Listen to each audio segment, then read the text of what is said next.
1970 চনত প্ৰখ্যাত শিল্পী মকবুল ফিদা হুছেইনে এখন বিশেষ পেইণ্টিং আঁকিছিল।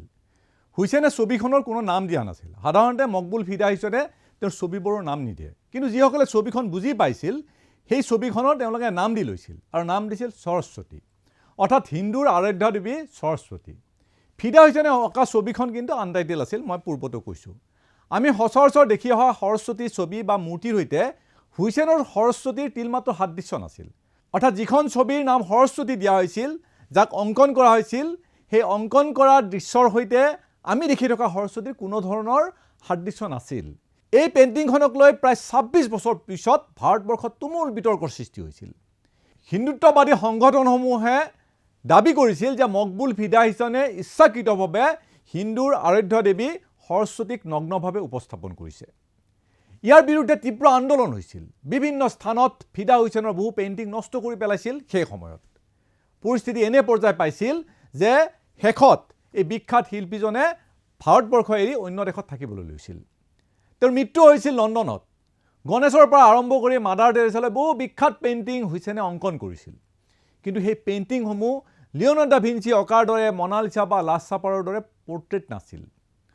অসমৰ প্ৰখ্যাত শিল্পী নীলপৱন বৰুৱাই হুবহু মানুহৰ ছবি বা পশু পক্ষীৰ ছবি অংকন নকৰিছিল, অৰ্থাৎ তেখেতে পৰ্ট্ৰেট নাকিছিল। আধুনিক কেমেৰাৰ আৱিষ্কাৰ নোহোৱাৰ পূৰ্বে পৰ্ট্ৰেট বা কাৰোবাৰ হুবহু ছবি অংকন কৰাটো অতি জনপ্ৰিয় কাম আছিল। আমাৰ মহাপুৰুষ শ্ৰীমন্ত শংকৰদেৱেও অংকন কৰা চিত্ৰসমূহ কোনো কাৰণত পৰ্ট্ৰেট নাছিল। মকবুল ফিদা হুছেইনে অংকন কৰা চিত্ৰশিল্পক জনা গৈছিল মডাৰ্নিষ্ট বা ছেমি এবষ্ট্ৰেক্ট হিচাপে। হয়তো আমাৰ গুৰুজনাই অংকন কৰা ছবিসমূহ তেনে ছেমি এবষ্ট্ৰেক্টে আছিল। অৱশ্যে চিত্ৰশিল্পৰ যিসকল বিশেষজ্ঞ আছে, যিসকলে চিত্ৰ বুজি পায়, তেওঁলোকে এই কথা সঠিকভাৱে বৰ্ণনা কৰিব পাৰিব। এই ব্যাখ্যা এইবাবেই যে ছবি মানেই পৰ্ট্ৰেট নহয়। যিদৰে কবিতা মানে পাৰ চৰাই উৰি গ'ল, পালে নদীৰ পাৰ, ঘৰৰ মূৰত পৰি থাকিল, গোটেই শুকুৰবাৰ জাতীয় নহ'ব পাৰে।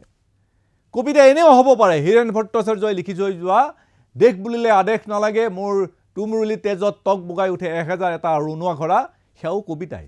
1931 চনত চিত্ৰকৰ চালভাডাৰ ডালিয়ে সৰ্বকালৰ অন্যতম শ্ৰেষ্ঠ ছবি এখন আঁকিছিল। নাম আছিল দ্য পাৰ্চিষ্টেঞ্চ অফ টাইম, যিখন ছবিক বহুতে দ্য মেল্টিং ক্লকছ বুলিও নামাকৰণ কৰিছিল। অসমীয়াত ক'বলৈ হ'লে গলি যোৱা ঘড়ীবোৰ ছবিখনৰ নাম। এতিয়া এই বিশ্ববিখ্যাত ছবিখন যদি অসমৰ মুখ্যমন্ত্ৰী ডক্টৰ হিমন্ত বিশ্ব শৰ্মাৰ সন্মুখত দাঙি ধৰা হয়, তেখেতে লগে লগে প্ৰশ্ন কৰিব যে এই চিত্ৰখনৰ ঘড়ীবোৰ কোনটো ফালৰ পৰা ঘড়ী যেন লাগে, ঘড়ী জানো গলিব পাৰে? এনেবোৰ প্ৰশ্ন অসমৰ মুখ্যমন্ত্ৰী নিশ্চিতভাৱে কৰিব। এজন শিল্পীয়ে কি দৃষ্টি দৰ্শন লৈ ছবি আঁকিছে, সেয়া ছবি নুবুজা মানুহক বুজোৱাটো কঠিন। আজি যদি হিৰুদা জীয়াই থাকিলেহেঁতেন আৰু যদি হিৰুদাক প্ৰশ্ন কৰিলেহেঁতেন যে আপুনি যে লিখিলে কবিতাত তেজত 1000 ৰুণুৱা ঘৰা টক বগাই উঠে, কিদৰে উঠে, হয়তো সেই প্ৰশ্ন নিৰুত্তৰ হৈ কবি হিৰু ভট্টই চিগাৰেটত ধোপা মাৰি নীৰৱে থাকিলেহেঁতেন। গণেশগুৰিৰ অভাৰব্ৰিজৰ খুঁটাত অঁকা জুবিনৰ ছবিখন কোনটো কোণৰ পৰা জুবিন যেন লাগে বুলি সোধা কথাটো একেই ধৰণৰ। উগ্ৰ হিন্দুত্ববাদী সংগঠনে যেতিয়া মকবুল ফিদা হুছেইনে অঁকা নামবিহীন ছবিখনৰ সৰস্বতীৰ নগ্ন ছবি অঁকা বুলি লংকাকাণ্ড কৰিছিল, সেই লৈ ডক্টৰ হিমন্ত বিশ্ব শৰ্মাই আজিও প্ৰশ্ন কৰিব পাৰিবনে যে কোনটো কোণৰ পৰা সেই ছবিখন সৰস্বতী আছিল বুলি?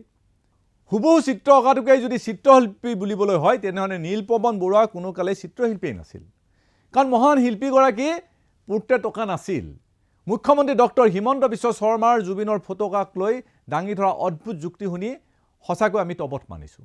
দুজন পেইণ্টাৰে থানাত ষ্টেটমেণ্ট দিলে যে এইখনটো জুবিনৰ ফটো যেন নালাগে, সেইকাৰণে আমি মুচি দিছোঁ। কেতিয়াবা সন্দেহ হৈ যায় যে এইজনেই মুখ্যমন্ত্ৰীনে, কেতিয়াবা ডক্টৰ হিমন্ত বিশ্ব শৰ্মালৈ আমাৰ সন্দেহ হৈ যায়।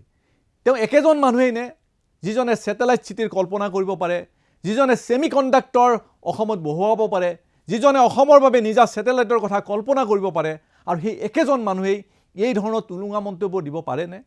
কি অদ্ভুত যুক্তি। গৰিমা গাৰ্গে জুবিন গাৰ্গৰ এখন ছবি অনুমোদন কৰি দিব, তাত চহী কৰি দিব, যিখন ছবিয়ে কেৱল কোনোবাই আঁকিব পাৰিব বা মূৰ্তি বনাব পাৰিব।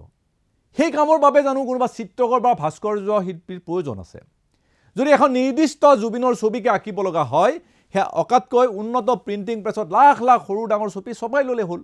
যাক যি ধৰণৰ ছবি লাগে সেই ধৰণৰ ছবি ছপাই ল'লে হ'ল। আজিকালি বহু উৎকৃষ্ট প্ৰিণ্টাৰ ওলাইছে, 3D প্ৰিণ্টিং ওলাইছে, তেনেকৈ আঁকি ল'লেই হ'ল। একেখন ছবিৰ পৰা জুবিনৰ যদি মূৰ্তি বনাবলৈ হয়, তেতিয়াহ'লে চীনা কোম্পানীক দি দিলেই হ'ল।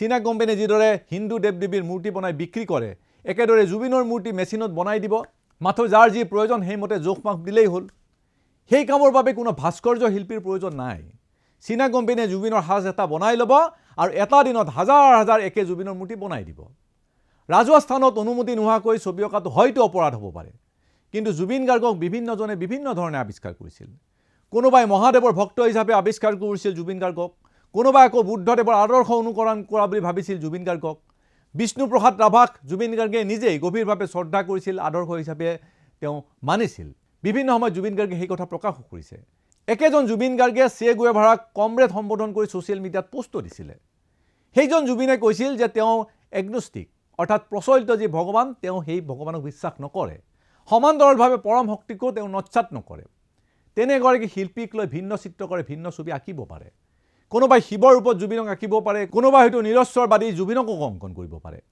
বিষ্ণু ৰাভা বা চে গুয়েভাৰাৰ আদৰ্শক সন্মান জনোৱা জুবিন গাৰ্গৰ ছবি অংকন কৰোঁতে কেতিয়াবা হয়তো এই দুইজন ব্যক্তিৰ প্ৰভাৱ পৰিব পাৰে কেতিয়াবা হয়তো জুবিনৰ ছবি আঁকোতে চে গুয়েভাৰাৰ প্ৰতিচ্ছবি ওলাব পৰিব পাৰে এই চিত্ৰশিল্পীৰ নিজৰ কথা এজন চিত্ৰশিল্পীয়ে জুবিন গাৰ্গক কি ধৰণে প্ৰতিষ্ঠা কৰিব বিচাৰিছে কি ধৰণে তেওঁ জুবিন গাৰ্গক অংকন কৰিব বিচাৰিছে সেয়া তেওঁৰ সম্পূৰ্ণ নিজস্ব কথা সেই কামৰ বাবে কোনো চিত্ৰকৰ ৰাষ্ট্ৰবিৰোধী আইনত গ্ৰেপ্তাৰ হ'বলৈ হ'লে সকলোৱে আজিৰ তাৰিখত জয় শ্ৰীৰাম বোলাত বাহিৰে বিকল্প নাথাকিব ধন্যবাদ